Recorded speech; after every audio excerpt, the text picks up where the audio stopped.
大家好呀，欢迎来到我的婚介所，我还是你们熟悉的丽姐。今儿个又来给大伙讲相亲故事喽，感谢大家一直以来的订阅。要是觉得故事精彩，就给丽姐打赏点，让丽姐喝口茶润润喉哈。今天要讲的这个事儿，真的是让我这个干了好些年红娘的都忍不住想翻白眼。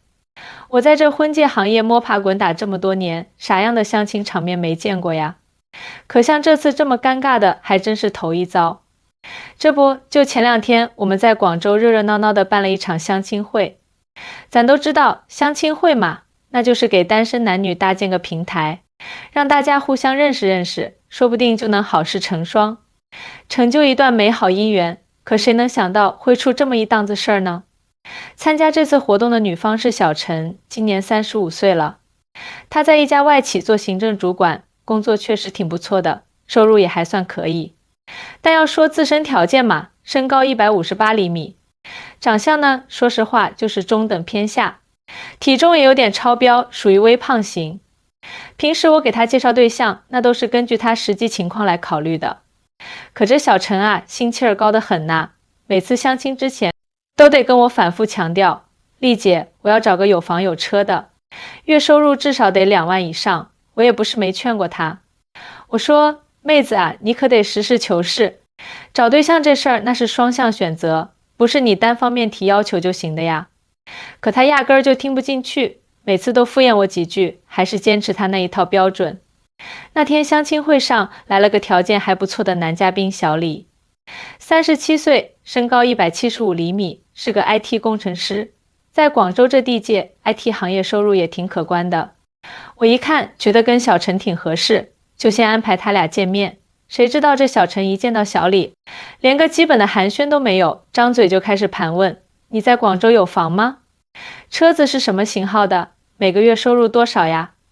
有没有其他投资理财？这话一出口，在场的人都惊得下巴都快掉了。我当时就心里一紧，心说坏了，这气氛不对啊。我正想着赶紧出来打个圆场，缓和气氛呢，就见小李的脸一下子就沉下来了。他也没客气，直接就怼回去了。你觉得你有资格问这些问题吗？35岁的年纪，158的身高，长相普通还微胖，你凭什么要求这么多？你能给对方带来什么？除了年龄大，你还有啥优势？这话说的可太狠了，现场一下子就安静的连根针掉地上都能听见。小陈的脸刷的一下就白了，站在那儿嘴唇哆哆嗦嗦的，愣是一句话都说不出来。我赶紧冲过去，笑着说，大家都冷静一下哈。相亲嘛，就是相互了解的过程，有话好好说，别伤了和气。可小陈这时候已经气得不行了，他狠狠瞪了小李一眼，转身就走，临走前还不忘冲我来一句，丽姐，你怎么给我介绍这种人？我当时那个气啊，真的是想发飙了，但我还是忍住了，好言相劝道，小陈啊，你说你要求这么高，自己的条件又不提升，这咋能找到合适的对象呢？相亲可不是去菜市场买菜，你列张清单就能找到完全符合你要求的。感情这东西是相互的，你得先学会尊重别人，也得客观的看看自己到底啥情况。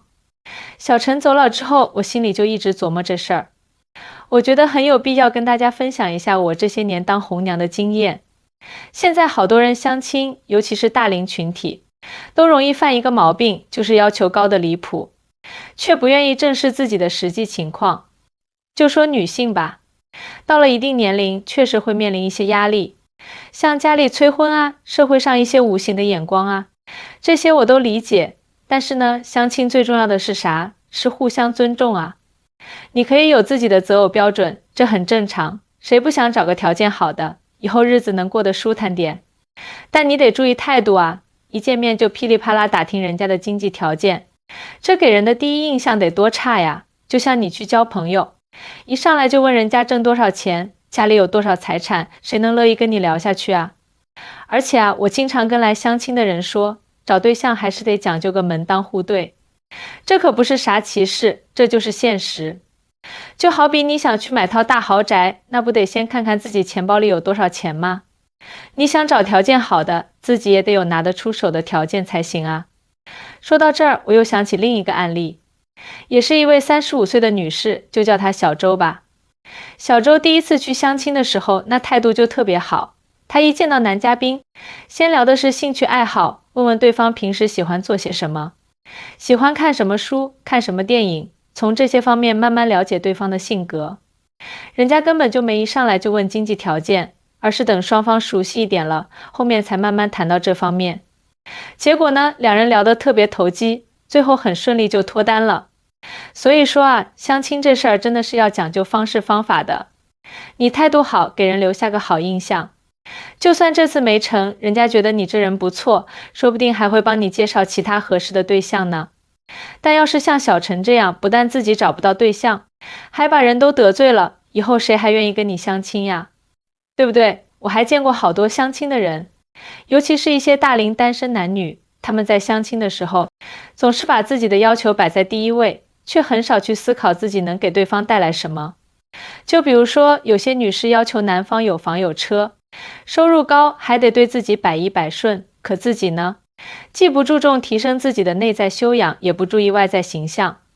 你想想，人家条件好的男士，为啥非得选你呢？同样的，有些男士相亲的时候，只看女方的长相和身材，对女方的性格、人品这些关键因素却不怎么在意，这也很难找到真正合适的伴侣啊。还有些人啊，相亲的时候特别不自信，总是觉得自己这不好那不好，不敢大大方方地展示自己的优点。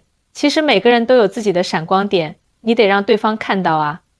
比如说你擅长做饭，那你就可以在聊天的时候不经意地提一下，说不定对方就喜欢会做饭的呢。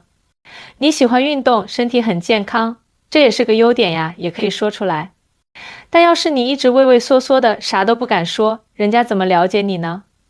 再说说相亲的场合和时机，现在很多人相亲，选的地方不是咖啡馆就是餐厅，这些地方虽然比较常见，但有时候也会让人觉得有点拘谨。其实可以选一些更轻松愉快的场合，比如一起去看个展览，参加个户外活动啥的，这样在互动的过程中更容易了解对方，气氛也会更融洽。而且相亲的时机也很重要，有些人刚认识没几天，就急着确定关系，结果发现彼此不合适，又闹得不愉快。其实相亲之后，双方可以先相处一段时间，多了解了解，觉得合适了再确定关系也不迟嘛。另外，相亲的时候沟通也很关键，有些人一见面就不知道说啥，冷场了也不知道怎么打破僵局。其实可以提前准备一些话题，比如最近看的一部好看的电影，或者是听到的一个有趣的新闻。还有啊，说话的时候要注意语气和措辞，不要太生硬，也不要太随便，要让对方感受到你的真诚和尊重。还有一点我得强调，相亲的时候千万别弄虚作假。我就遇到过这样的事儿，有个男嘉宾在资料里写自己是个公司老板，结果见面一聊，才知道就是个小部门的负责人，这不是骗人吗？这种行为一旦被发现，那这段关系肯定就没戏了，而且还会给人留下很不好的印象。所以啊，大家相亲的时候一定要坦诚相待，是什么情况就说什么情况。我还发现现在好多人相亲都太依赖网络了，在网上聊得热火朝天的，一见面就不知道说啥了。网络只是个工具，最终还是要见面，面对面的交流才能真正了解对方。所以啊，大家在网上聊一段时间之后，觉得差不多了，就赶紧约见面，别一直在网上耗着。还有些人相亲的时候，总是带着过去感情的阴影，比如说，之前谈过一个对象，对方出轨了，然后就对所有相亲对象都充满怀疑，稍微有点风吹草动就觉得对方不靠谱。这样其实很不好，你得学会放下过去，以全新的心态去面对新的感情。每个人都是独立的个体，不能因为之前的经历就否定所有人。我干婚介这么多年，见过各种各样的相亲故事，有成功的，有失败的。成功的案例里，双方往往都能互相理解，互相包容，尊重彼此的选择。而失败的案例呢，大多都是因为一方或者双方太自我，只考虑自己的需求，不考虑对方的感受。就像我刚才说的小陈，他要是能客观地看待自己，调整一下自己的择偶标准，态度好一点，说不定就能找到合适的对象了。而小李呢，虽然小陈的做法确实有点过分，但他也可以更委婉一点表达自己的想法，没必要那么直接的伤人。相亲这事儿就像一场旅程，途中会遇到各种各样的风景，也会遇到一些坎坷。但只要大家保持一个平和的心态，用正确的方式去对待，我相信每个人都能找到属于自己的幸福。这找对象啊，真不是一件容易的事儿。就拿我自己来说，当年我给我表妹介绍对象，那也是费了不少心思。我表妹呢，长得挺漂亮，性格也开朗，就是眼光有点高。我给她介绍了好几个，她都觉得不满意。不是觉得对方长得不够帅，就是觉得对方工作不够稳定。有一次我给她介绍了一个小伙子，是个中学老师，工作稳定，收入也不错，人长得也挺精神的。我觉得他俩挺合适的，就安排他们见面。结果呢，我表妹一见面就觉得人家老师不够浪漫，说跟他聊天没意思。其实啊，我后来问那个小伙子，人家对我表妹印象还挺好的，就是觉得我表妹有点太挑剔了。后来啊，我表妹自己谈了个对象，是个搞艺术的，长得是挺帅，也挺浪漫的，会弹吉他，会写诗。我表妹一下子就被迷住了。可是谈了没多久，问题就出来了。这个搞艺术的小伙子工作不稳定，收入也不高，而且花钱还大手大脚的。我表妹跟他在一起，经济上压力很大，再加上两个人生活习惯也不太一样，经常吵架，最后还是分手了。经过这事儿，我表妹才明白，找对象不能只看外表和一时的感觉，还是得找个实实在在的人。后来我又给她介绍了一个公务员，两个人见面之后聊得挺投机的。这次我表妹学聪明了，不再只看表面的东西，而是深入了解对方的性格、家庭背景这些。两个人相处了一段时间之后，觉得挺合适的，就结婚了。现在日子过得挺幸福的。从这件事儿我就发现，很多人在相亲的时候都容易犯一些错误，要么就是像我表妹之前那样眼光太高，不切实际，要么就是像小陈那样太注重物质条件，忽略了感情的培养。其实啊，找对象就像买鞋子，合不合脚只有自己知道。外表好看的鞋子不一定穿着舒服，而那些看起来普通的鞋子，说不定穿起来才最舒适。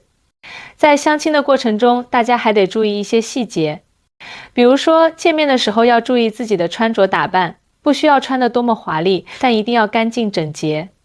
这不仅是对自己的尊重，也是对对方的尊重。还有啊，说话的时候要注意礼貌，不要说一些粗俗的话。有些人觉得自己说话直是优点，其实在相亲的时候太直了，很容易伤人。我还遇到过一些人，相亲的时候总是玩手机，这是非常不礼貌的行为。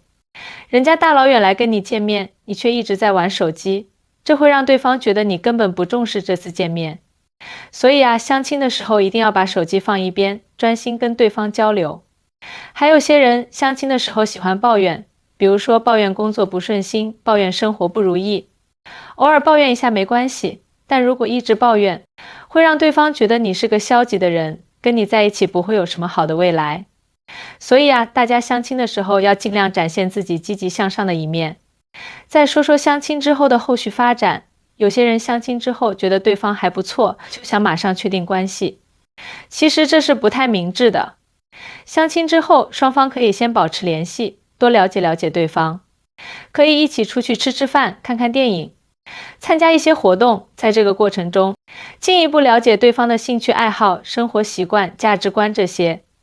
只有了解得足够深入，才能确定对方是不是真的适合自己。而且在这个过程中，双方要保持沟通。如果有什么想法或者意见，要及时跟对方说出来，不要憋在心里，等憋出问题了，再去解决就晚了。比如说，你觉得对方某个行为让你不舒服了，你可以委婉地跟对方说，看看对方能不能改正。如果对方能理解你的感受，并且愿意改正，那说明这个人还是值得继续交往的。另外，相亲的时候大家也要有耐心，不要因为一两次相亲没成功就灰心丧气。相亲就像一场马拉松，不是看谁跑得快，而是看谁能坚持到最后。只要你保持积极的心态，不断调整自己的择偶标准，总会遇到那个合适的人。这个故事就讲到这里，希望能给正在相亲的朋友们一些启发。如果觉得丽姐说的有道理，别忘了点赞订阅，也可以给丽姐打赏杯茶钱。咱们下次再见。